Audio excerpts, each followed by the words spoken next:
এবারে গন্তব্য আমাদের ছত্তিশগড়ের মনপট।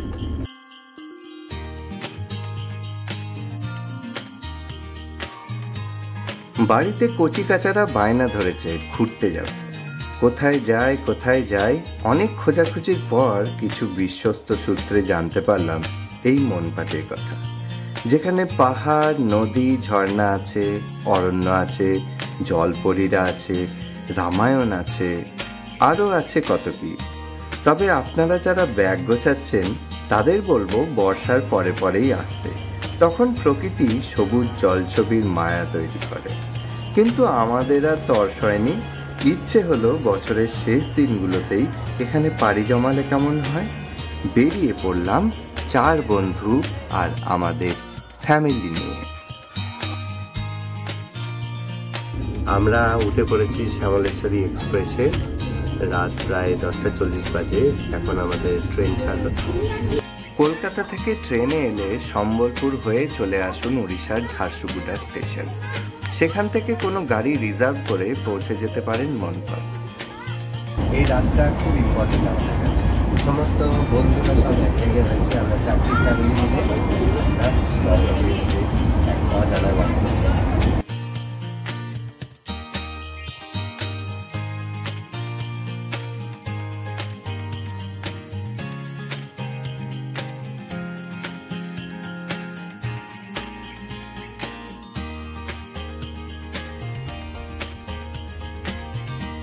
এবারের গন্তব্য ছত্তিশগড়ের মনপাট।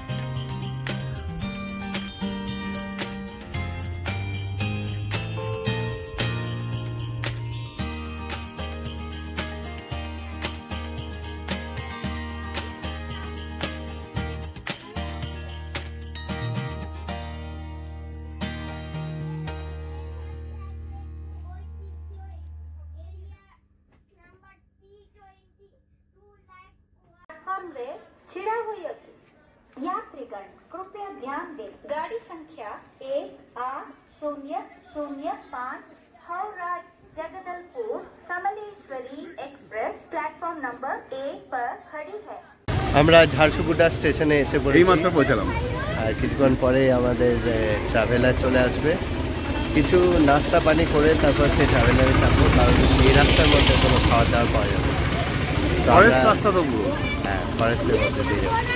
তো আমাদের বন্ধুদের সমস্ত পরিবার এখানে এসে ভিড় করেছে, সবাই এসে গেছি। আর এই দেখুন, আমরা এই স্টেশনেই আমরা নেমেছি। এখান থেকে আমাদের জার্নি শুরু হচ্ছে, দেখতে থাকুন। আমরা যেহেতু পরিবার নিয়ে এসেছি তাই আগে থেকেই একটা ট্রাভেলার রিজার্ভ করে রেখেছিলাম। ওদের ব্যবহারও বেশ ভালো, আপনারা চাইলে ওদের সঙ্গেও আসতে পারেন। ঝারসুগুড়া স্টেশনের বাইরে ব্রেকফাস্ট করে গাড়িতে চেপেছি। প্রায় 6 ঘন্টার পথ, তাই সবার জন্য 2 পেটি জল আর কিছু ফলমূলও এখান থেকে লোড করে নিয়েছি। গাড়ির চাকা গড়িয়ে চলেছে। দূরের গ্রামগুলো দেখে মনে হচ্ছে আদিবাসী অধ্যুষিত এলাকা। রাস্তা ভালো, ল্যান্ডস্কেপ অনেকটা রাঢ় অঞ্চলের মতো। মাঝে মাঝে ছোট ছোট টিলা উঁকি দিচ্ছে, আর আছে শালবন।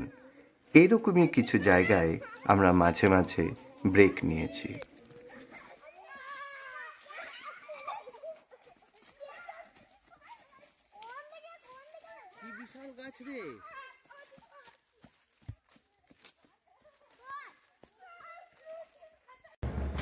দুপুরে লাঞ্চ করার মতো হাই ফাই কোনো হোটেল নেই, তবে মোটামুটি একটা রানিং হোটেল পাওয়া গেল। সেখানে গরম গরম ভাতের সাথে মাছ ভাজাও পেয়েছি, ভাবা যায়। ও হ্যাঁ, খেতে খেতে দেখি দুপুরবেলায় একজন কেউ উলু করতে বেরিয়েছে।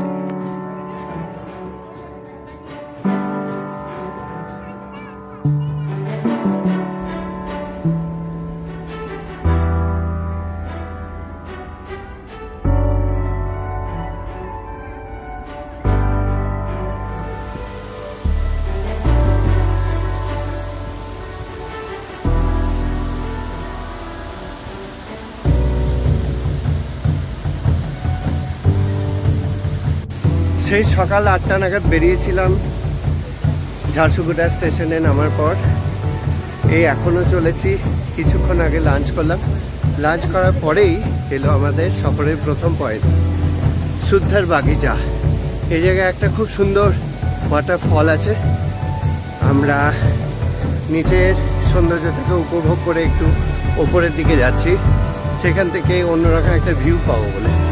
সুন্দর একটা প্রকৃতির মাঝখানে পাহাড়ের কোলে এই সিঁড়িগুলো করা আছে, অনেকটা যেন ঝাড়খণ্ডের একটা ল্যান্ডস্কেপ এখানে ধরা দিচ্ছে।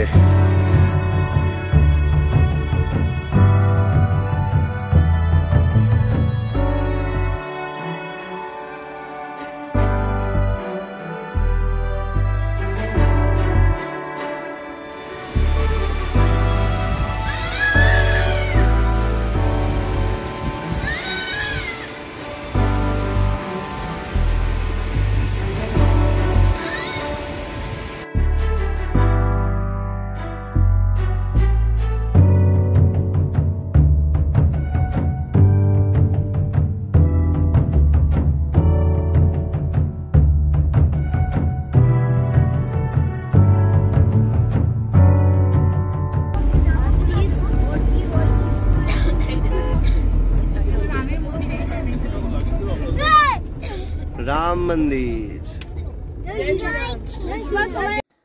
সুদ্ধর বাগিচা থেকে বেশি সময় লাগলো না রিসর্টে পৌঁছতে। আমরা আগেই ছত্তিশগড় ট্যুরিজমের সাইট থেকে মনপাটে এথেনিক রিসর্ট রিজার্ভ করে রেখেছিলাম। সাঁঝবাতির আলোয় ঠান্ডাটাও বেশ আদুরে এখানে, লোভ সামলাতে পারলাম না। একটুখানি ফ্রেশ হয়ে নেবার পরেই বনফায়ারে গা ভাসিয়ে দিলাম। দিনের সব ক্লান্তি এই হিমেল পরশে থিতিয়ে এসেছে।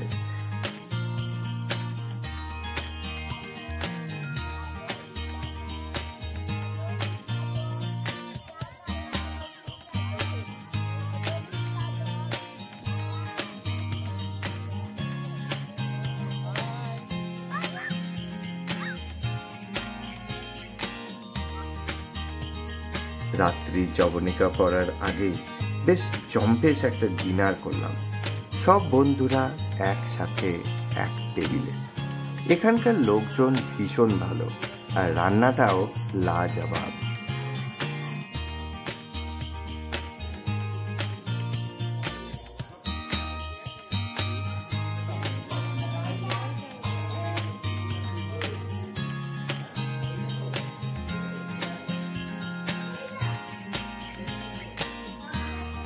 দিন শেষে একটা উষ্ণ অভ্যর্থনা পেলাম। কাল সকাল থেকেই ঘুরতে বেরোতে হবে। এমন সব জিনিস দেখে এলাম যেটা হয়তো না গেলে বিশ্বাসই করতাম না। সে গল্প পরের পর্বের জন্য তোলা থাক। আমরা এখন একটা গুহার মধ্যে দাঁড়িয়ে আছি, প্রাগৈতিহাসিক একটা গুহা। এই গুহা আমি আর আমার মেয়ে আবিষ্কার করেছি। এই গুহার মধ্যে দাঁড়িয়ে গাটা যেন ছমছম করছে, কেউ নেই চারপাশটা শুনশান ফাঁকা, বাইপাসে একদম পুরো একা। মামা চলে যাচ্ছে গুহার ভেতর দিয়ে। মামা, একা একা কোথায় যাচ্ছ?